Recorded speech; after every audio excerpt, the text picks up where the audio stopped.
And welcome back to another video with On Point Politics. And today I want to talk about the newly updated forecast for the 2024 presidential election. Not an exact prediction, but why I believe my model is going to be more accurate than years past.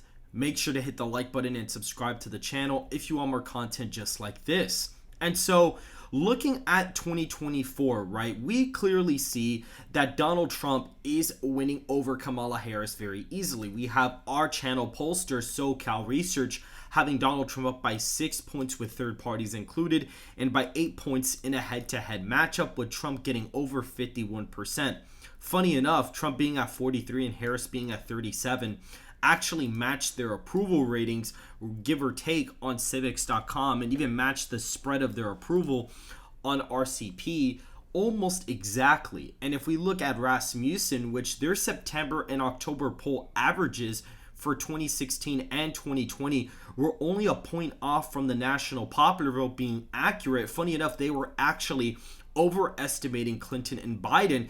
They have Trump ahead by 7 points in their latest poll from July 25th. And so yes, even though the New York Times / Siena College poll does have Donald Trump up by a decent amount, or only 1 point here, we do note that the poll also does oversample Democrats a little bit more than what Rasmussen did. And so we are clearly seeing an advantage for Donald Trump in the Electoral College still. Now, is Harris gaining a little bit of a polling bump? Yes. I mean, she did flip Virginia, for crying out loud. But looking at new demographic models, what we were able to analyze is that Donald Trump is going to perform better in the Rust Belt than he would actually be in the Sun Belt. Now, I mean, he's still doing fairly well, but a lot of the states in Wisconsin, Michigan, Pennsylvania are noticeably going to vote to the right of states like Georgia, North Carolina, and Arizona now, because of the fact you do have those suburban white resist liberals and your older black women voters in these three states. And that's why they are now voting to the left of the Rust Belt, and a state like Nevada that demographically actually resembles a lot like Pennsylvania, but has less of a population. And the population is concentrated in the two major, counties of Washoe and Clark, which I believe are going to flip to Donald Trump this cycle.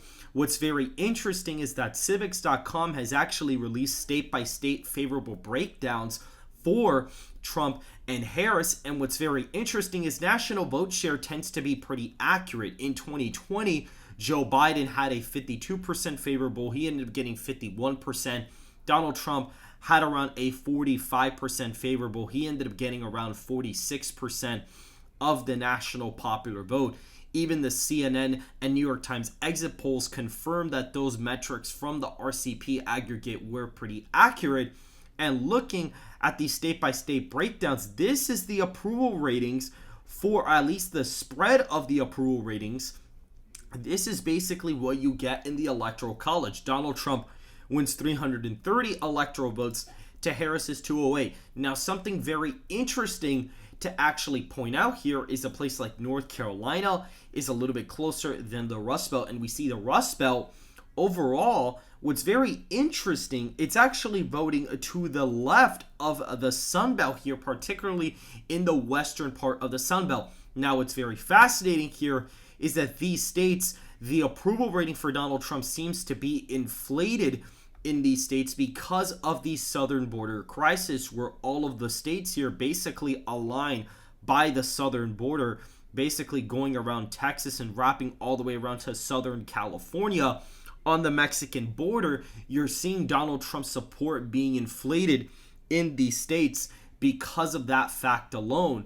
And what's interesting, I actually went back to civics and found the Biden favorability rating on the election day in 2020 and Trump's job approval rating in 2020 for every single state.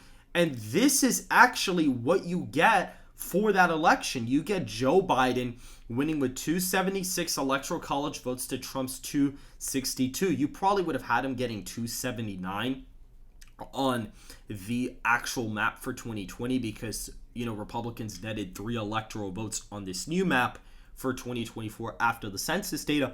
But looking at approval ratings, The only two states you get incorrect are Arizona and Georgia. And to be fair, Wisconsin and Michigan are tied in favorables. Those are the only two states that are tied. But based on the fact that Pennsylvania was already a 2-point lead in favorables, which is only about a point off, to the left of what the actual result was, and the fact that the Rust Belt has voted with each other ever since the 1990s, we could basically assume that those states were going to go Democrat, and Georgia and Arizona are only 2-point differentials of Trump being ahead of Biden in terms of his favorability rating. Even states like Florida, for example, Trump is ahead by 4 points in favorability. Trump won by 3.5. Colorado, I believe Biden was ahead by 9. He won by 13. Nevada, Biden was ahead by 2 in favorables. He ended up winning by 2.5, give or take. Alaska, Trump, I believe, was up by 9 in favorables. He ended up winning the state by around 10 points. Texas, the margin was a little bit inflated, but it still wasn't that bad.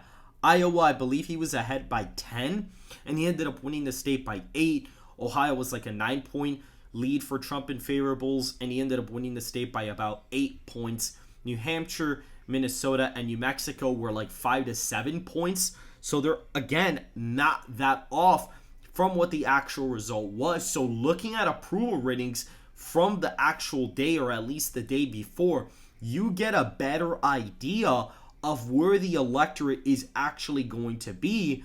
And if this election was going to be competitive, you would have states like Nevada, Arizona, Georgia at least being within 5 in their approvals.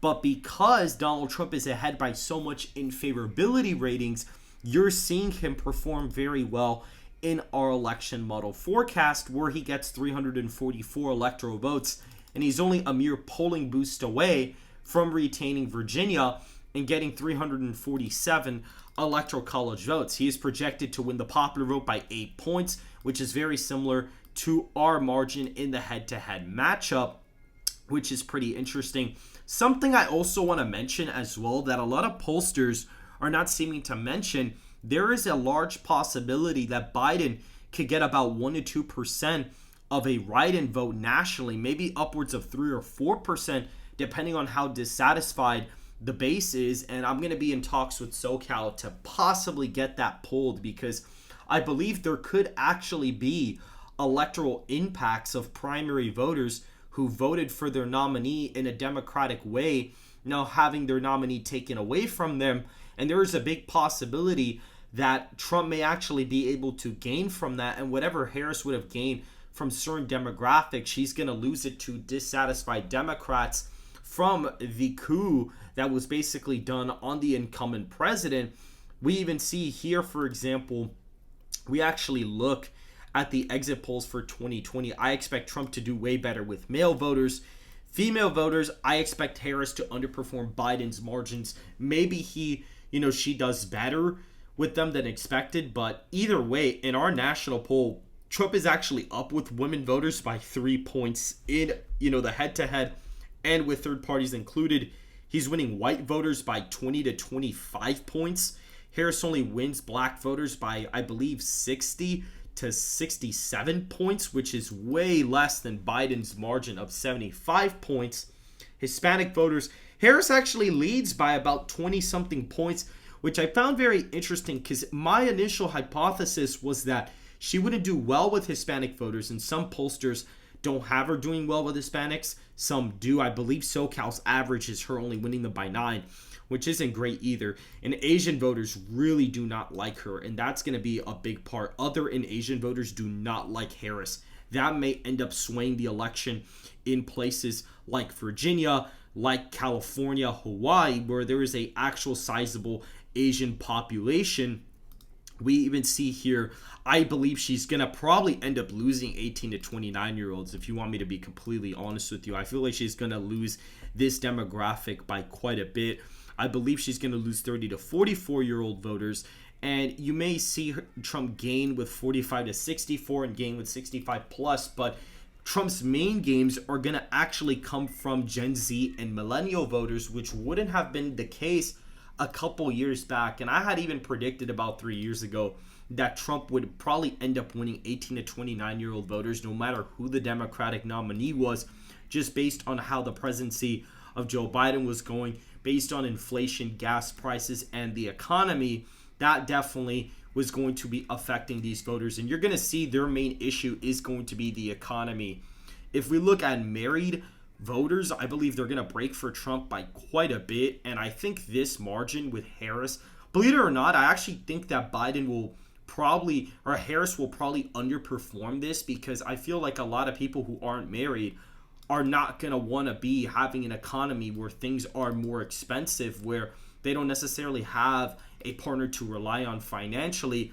And you may actually see this group actually fall pretty badly.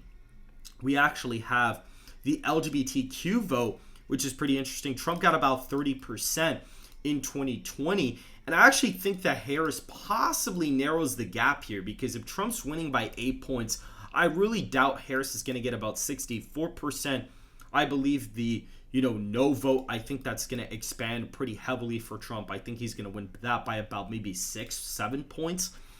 We see here, for example, white evangelical Christian voters, I think, are probably going to end up splitting to Trump by quite a bit. I think he's probably going to get in the high 80s this time around. And all others, I think this is going to be a lot closer. Under 50, I actually think Trump's probably going to win this. And I think that this will probably get closer for Trump. But I think people who are making over 100K are actually going to be a little bit more to the left this time around, because it seems like Harris might be doing better with older, white voters who have a lot of assets under their name. And one of the reasons why they're voting Democrat is because of the inflation, all their assets have gone up in price. So the economy for them isn't bad, but for the other 2/3 of the electorate, it's not looking great. But these voters tend to be the voters that turn out during midterm elections, and that's why you saw Democrats do a little bit better on the midterm level. We see here, I believe people who are better off today, that's going to heavily break for Harris. I think worse today, I think is going to break quite a bit. And about the same, you saw that really broke for Biden by quite a bit.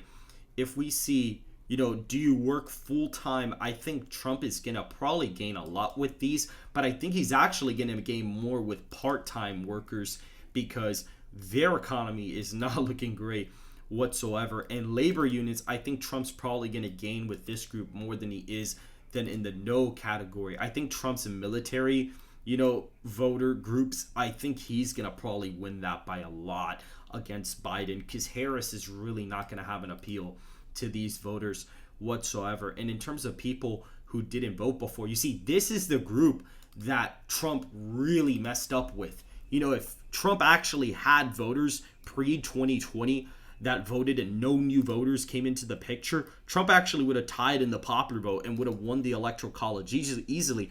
It's those new voters that really broke for Biden, like by 2-1 margins. And if Trump wins that by even gets that tied, he'd win the election.